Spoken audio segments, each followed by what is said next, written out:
What if I told you there was no such thing as the English language?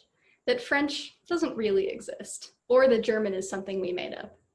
Because we use language so often, it's easy to take for granted where our ideas about it come from. And this is exactly what happened with the concept of language purity, or the idea that there is one right way to speak a language and that each language belongs to a specific culture and nation. We get this idea from German speakers during the 18th and 19th centuries, who wanted to merge their separate kingdoms into one nation state. The trouble with this idea is that it was created in service of a political goal, so it never reflected how people actually use language in the first place.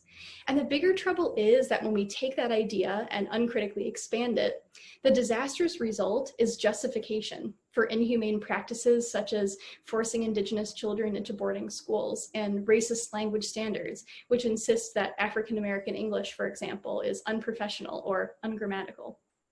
Here's where my research comes in.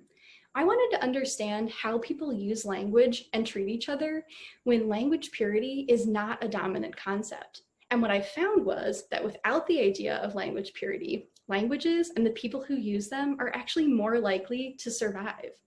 Specifically, I worked in Accra, Ghana's capital city, with communities of Muslim immigrants who come from all over West Africa. They use a language called Hausa, which was brought to Accra centuries ago by Nigerian traders and is still not recognized as a Ghanaian language. In fact, Hausa is heavily marginalized in Accra, and often when a language is targeted by those in power, people stop speaking it. Yet instead of declining, the Hausa speaker population in Accra today is flourishing. During my research, I spoke with community members about their experiences with language, and I learned that they were using a new form of Hausa that borrowed words, phrases, and bits of grammar from other languages brought by their immigrant neighbors. In other words, the Hausa language in Accra is sustained because the people who use it are willing to adapt it to suit a diversity of speakers. Instead of the rigidity, exclusion, and uniformity that language purity prescribes, Hausa speakers embrace language as an invitation to collaborate, change, and grow in community with others. In an era where we're told to fear and exclude those who are not like us, let's consider language's potential to build bridges instead of barriers in our own classrooms, workplaces, and communities.